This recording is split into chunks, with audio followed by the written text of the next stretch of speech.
Well, good morning, everybody. This is Jeremy Graham-Clare here with our Munch and Learn on Tuesday.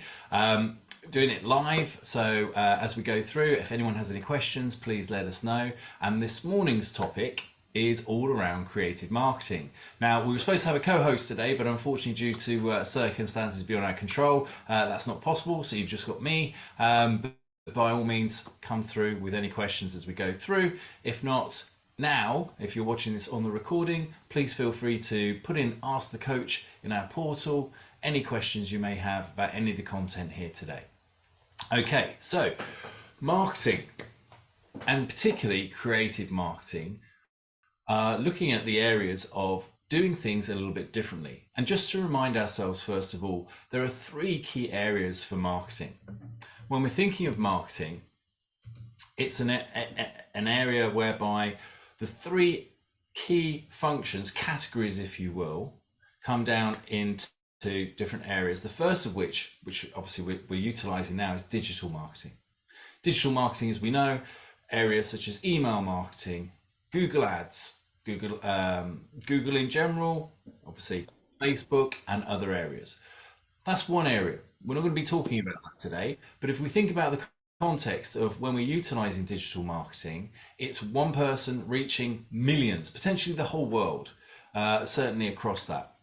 We're looking a little bit tighter today. So the second area of marketing in terms of categories is around the fact of relationship marketing.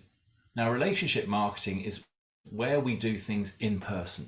So things like networking, seminars, where we have that direct relationship with an individual or individuals. So we can do typically a few people at the same time, up to tens of people, sometimes hundreds in seminars, but not much more than that. So when we're looking at relationship marketing, it's really about forming a know, like and trust, as B and I say, with those individuals. We're going to cover off the third area today. So we're not looking at digital, we're not looking at relationship marketing. We're actually looking at the marketing in the traditional sense. So traditional marketing, things such as adverts, whether on billboards, whether on areas such as magazines, so on and so forth. So, but in this traditional marketing element, we're going to be looking at something which is basically lumpy mail, but on steroids. So I'm going to be talking through that today in a creative way. So this marketing is for marketing to individual, and I'll cover that off in a second. So traditionally in lumpy mail, for those of you who don't know what lumpy mail is, it's when you send something through the post, but it has an object in it, therefore making it lumpy. Now the whole purpose of doing lumpy mail is to connect with the individual, but a little bit more just than the written word. That there's some sort of metaphor, some sort of purpose or exaggeration, but also the physicality of providing something extra in lumpy mail. And when we think of that, it's something that most organizations don't do anymore, because actually it's a bit passé, perhaps because of email. There's a lot of quicker ways of doing things. But the purpose of lumpy mail is to connect with individuals when you have the capability, or you really want to get to specific people you can't reach in any other way, and that it makes it memorable.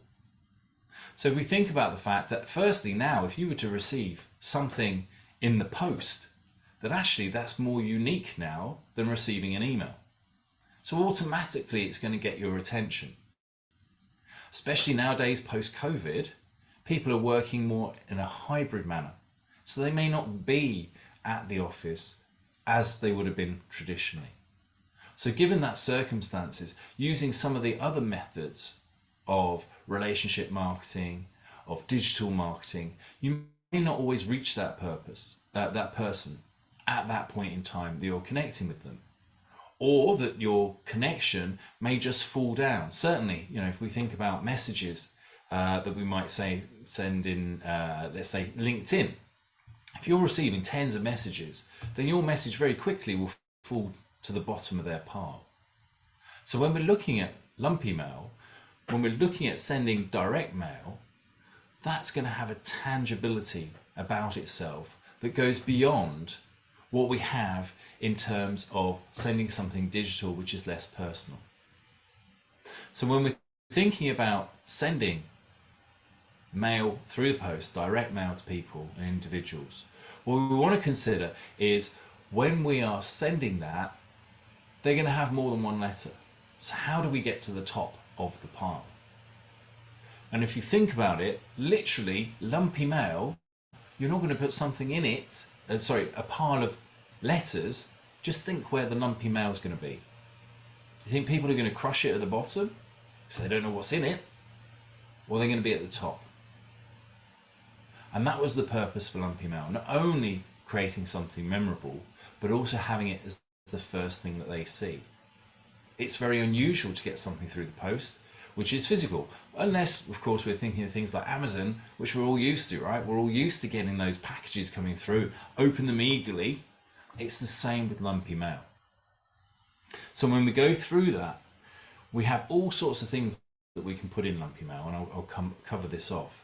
But what I want to talk about is a specific area of when we're doing that, which is called contact marketing.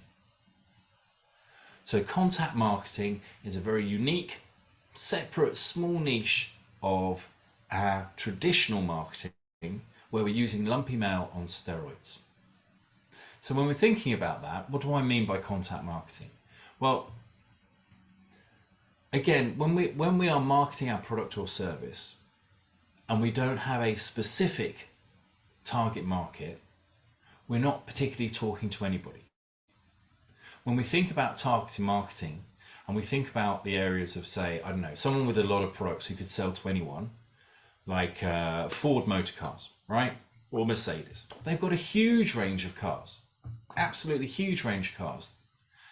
Now, within that, if they just put an advert out saying, Ford, buy a car, that's not really going to appeal to me, particularly because it's not my genre in terms of a car. Well, what kind of car? It's got to be specific to the target market. So that's why you'll see different advertisements for their small Fiestas versus their large S-Max, which is a family car, clearly aimed at people with children, lots of children, or those who need to transport around a lot of people, versus a little city nipper who's for the young person, executive, getting maybe their first or second car, who wants something that's reliable, can park easily. We can see automatically there's a massive difference between the two, and yet they're both cars. So the first thing in contact marketing, as we're pulling it through, we're not aiming at everybody. We're aiming, strangely enough, at particular contacts. Because even in traditional marketing, even in telemarketing, even in sending direct mail, it's still fairly generic in terms of having a broad brush approach to the kind of businesses that you want, but you don't have specific understanding of that business until you make the engagement. And if that engagement is at arm's length through direct mail, through billboard advertising, through adverts in a local community little magazine, we're still not connecting with the individuals. We're not connecting with them at a level or a value that they perceive is really relative to them. You might get lucky, of course. We do the stats of ringing through so many people. You'll catch some people at the right time. But if we think about all the minutes in a day, hours, days, weeks, months, years, that person is looking for that particular, your product or service at that exact minute that you contact them, either through direct mail or conversation or a networking do, are they looking for it at that specific minute? Probably not. Because our positioning isn't of value to them at that time in a way that we know they would require, due to the fact that we haven't been as direct as we could be. So when we're thinking about contact marketing, what I want you to do is think of a specific target market, and within that specific target market, we're going to take it down and we're going to understand that actually we've got our clients based into our ABCs. So and what I mean by that, client ABCs are your absolute A client. your ideal client, your dream client, whatever you want to call it. We're looking for those A clients. And typically those A clients might be the fact that they are open to suggestion, that they are needing your products, that they have budget, they'll pay on time, they'll engage with you, they'll refer you. What are your A clients? What does an A client look like for you? So as we're going through this, firstly, let's select a target market. So it might be by industry, it might be by geography, it could be by gender. Let's decide what that is. And then within that target market, we're going to pull out our A clients. What do they look like? What are the elements that you need? I've mentioned a few there. There could be others. So I'd write that down. Now we've got to find them. So we've got an avatar, as they say in marketing. That's the person we're ideally looking for. Now we physically need to put people to that avatar. So the first thing that we're going to do in contact marketing, because we're going to be very, very specific, I wouldn't go above 100 here. In fact, I've had clients do this with 20 or so individuals to start off with. So when we're looking at those areas, what we need to do, or those individuals, we need to work out from our A client list, who are these people? Where do we even find them? Now, it may well be that they could be members of a particular association. Fabulous. Let's choose those. Let's choose the top 100 out of that association for the people who we're going to contact. It may well be that they're in a geography, so we physically go and look up and down some streets and work out from, if we're looking for retail clients, does the shop look like it requires what we do? They'd be in that position to meet the A grade criteria. Once we have that information, we can then move on to the next stage. So we've done our target market. We've worked out what the A grade are. We've then done some research to try and find these individuals is the next stage. So, well, who are these individuals? Now, there's lots of ways of finding out who, if for example, if they're a big, you can go onto Companies House. Companies House, of course, is where we all register our businesses. And this is where you can gain information if you're aiming for business owners. People who are actually responsible for making the decisions, holding the purse strings. If that's your target, if that's the person you want to speak to, it's a great source of information and certainly well worth investigating if you haven't looked at it before. You go into Companies House, it says beta, and then literally you have a search bar and you can put people's names in, you put companies' names in, and it will give you all the details of where they're registered, their financials, their financials that they submitted, the people who actually own the business, how many shares they have, this sort of information. Additionally though, if it was more like you're looking for HR managers, we've identified the businesses, then we look to resources such as LinkedIn, of course, is a fantastic business-to-business resource. In here we can actually search by job titles, we can search by location. In fact, all of the criteria within that, we can see a lot of detail as to the individuals and start getting some information about them. When we have that information, you may wish to expand on that. We expand on that. Actually, people's websites are really good. So the About Us page, it gives us information. You may want to obviously look at Facebook, X, or indeed, Snap. Well, maybe not Snapchat, but Instagram. There we go. Getting confused with my socials there. So we're going through, and what we're doing, we're building up our research to understand not just the individual in the work context, but also the individual's connection. Do they have a particular interest in the community? Are they a foodie? Are they, typically you'll find out information based on their posts. And we're going to, of course, start to introduce ourselves by liking and connecting and all this sort of stuff to make ourselves known. However, the point of contact marketing is to understand the individual beyond the fact of their job title. We're looking to find their interests. We're looking to find something that is relatable on a level of which, if you were just speaking to them individually, cold, if you will, you wouldn't have. Now, this is not to trick anybody. This is not to become, oh, actually, I play golf as well. It's none of that. It's just to find their interest, what's important to them. Because that's, as we'll come on to in a little bit, is how we're going to understand whether they are the right customers for us and how we should be proposing our positioning to them. So we're looking for their interests in terms of business, their focus in their business, of course, but we're also looking for any connections around their family, hobbies, interests, those sort of things. So we're going to do our research, which is why in contact marketing, we use a much, much smaller group of people to market to, because we're going to be really specific. We're going to know these people. We're going to understand their drivers. We should be able to get an understanding of whether they are moving towards something or moving away from something in terms of their motivation, how they perceive themselves. And in fact, from the way in which they write, and maybe from some of their videos, if they do videos, we'll get an understanding as well from a DISC perspective as to who they are. Now remember, from DISC, D-I-S-C. Now, being members, for those who are on the bronze program, you actually get DISC profiles as well. So DISC is a behavioral profiling tool which we use to understand both ourselves and others. And it falls into 4 categories. We have our dominant, our influencer, our steadiness, and our conscientious.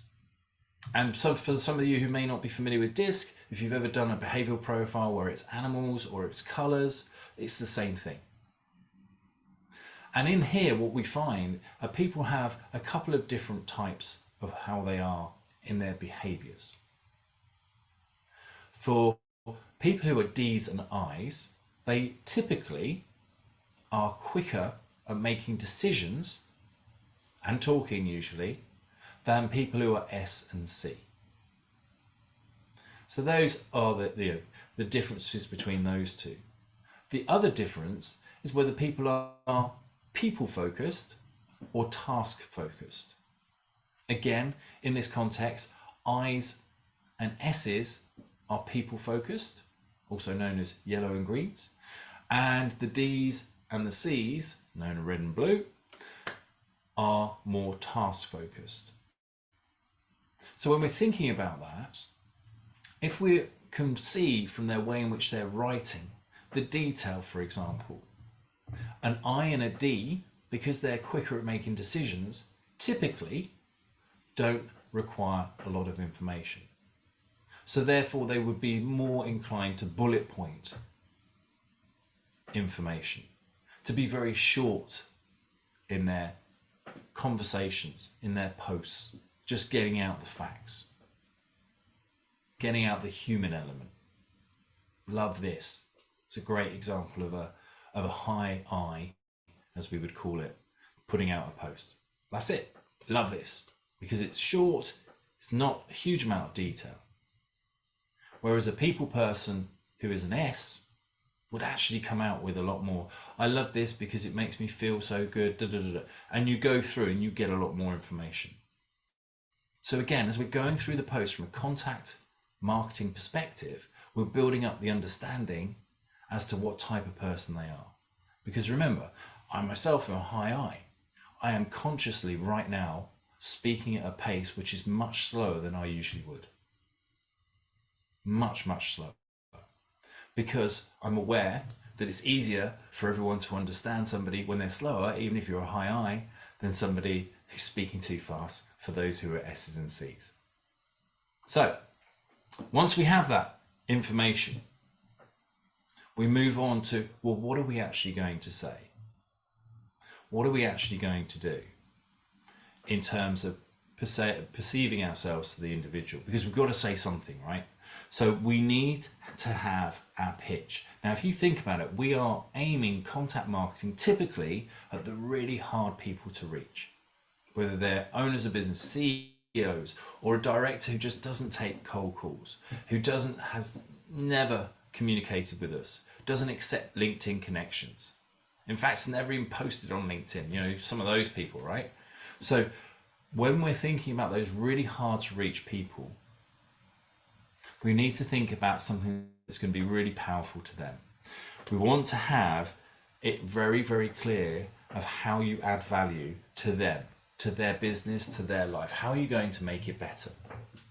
What advantage are you going to bring them in what you do?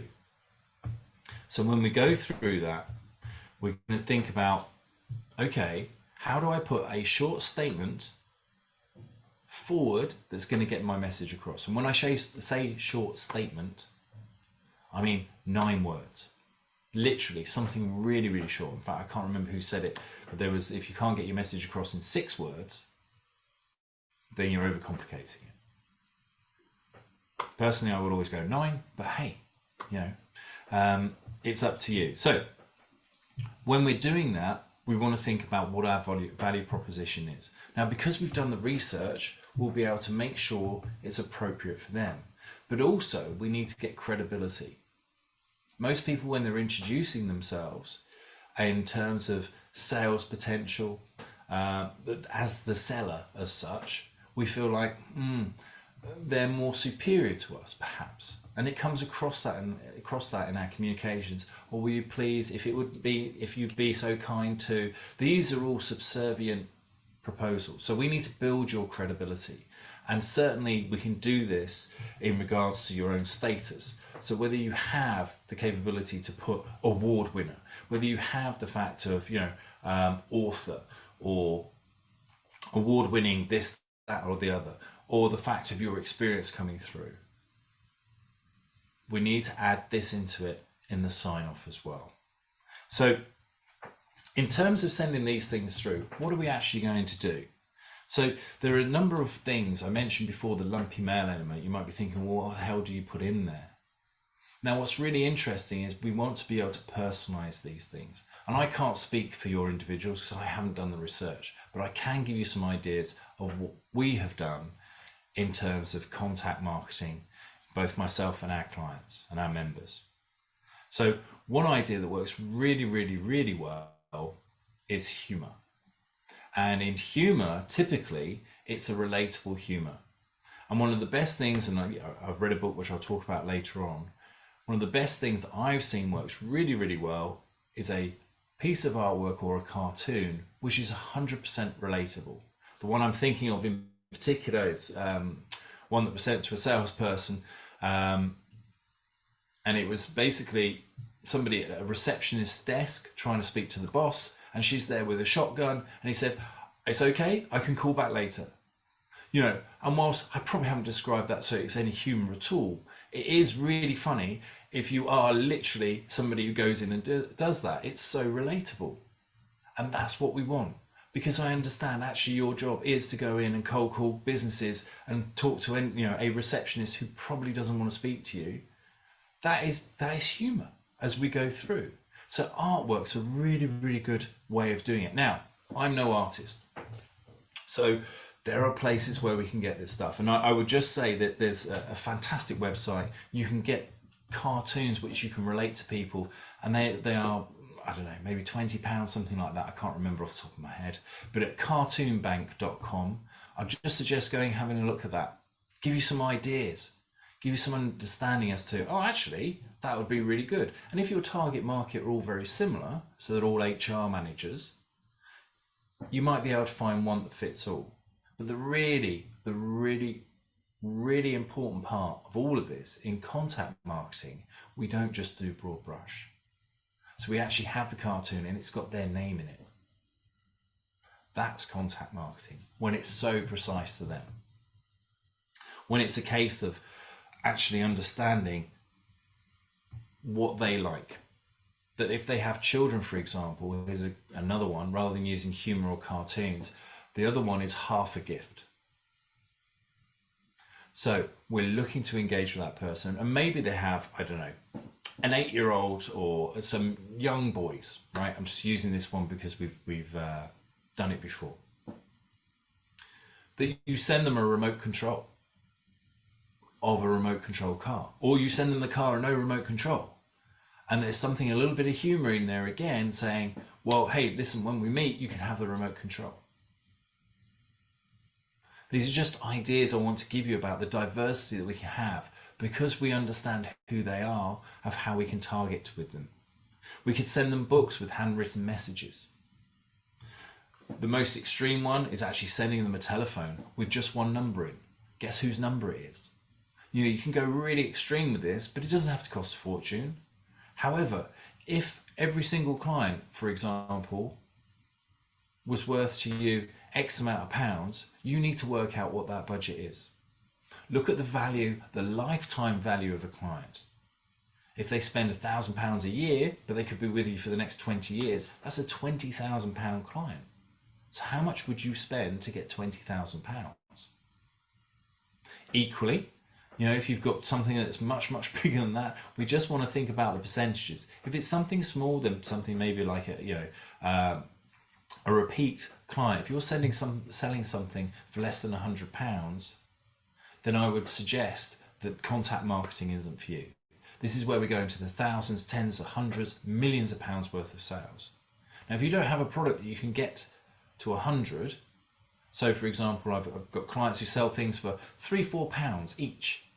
So find somebody in your top 100 that wants to buy 1,000 of them every week.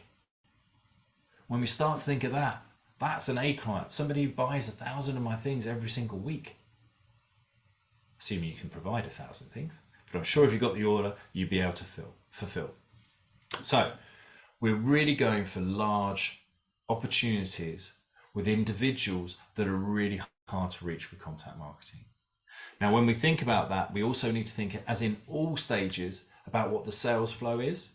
So you need to work out each stage of how we're going to contact them and how we're going to follow up. Most individuals don't follow up. It's amazing how many people, both business owners and sales professionals, who don't follow up. And when you don't, you've gone to all that effort and you don't follow up in a timeline which you've already agreed to yourself because you're not following the sales flow, then we're just wasting money. But we're also saying to them, well, clearly what they've got is no value to me, otherwise they would have called. So follow up, follow up, follow up. It's super, super important that we go through in those areas. Have your sales flow. When am I going to call them? How long in between? What if they say yes? What if they say no? What is the flow? What is your script for each of those areas? Because typically these people are so hard to get, you're going to get one shot. So be prepared. Be ready for the actions and ensure whatever messaging you're sending to them, that there is a call to action, something they have to do or that you're going to do to get in contact with them. Now, there's a lot more to this, and there's a fantastic book to go along with this, which is all about contact marketing, called How to Get a Meeting with Anyone. I'm desperately trying to remember. Hang on, there we go. Right, that's the book, How to Get a Meeting with Anyone. As you can see, I've got lots of post-it notes in it because that's what I do when I read books. And it is by Stu Heinecke. Heinecke. So by all means, have a look at that book. I'm conscious we've only got a couple of minutes left, and I don't know, we've got some people here whether we have any questions around that. Otherwise, I'll just sum up. Any questions for any of the guys? I'm going to take that as a no.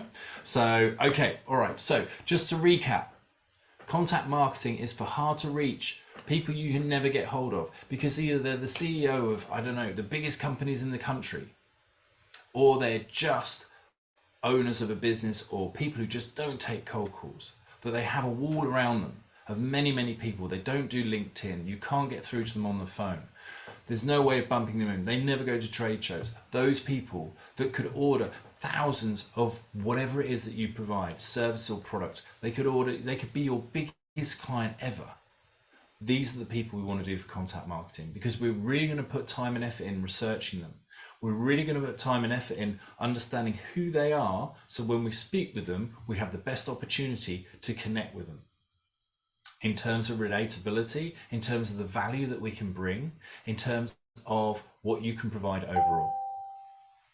So, best of luck with it. If you need any more, I am in the community, so ask the coach, reach out directly to me, but hopefully you found this of use, and I think we'll sign off there.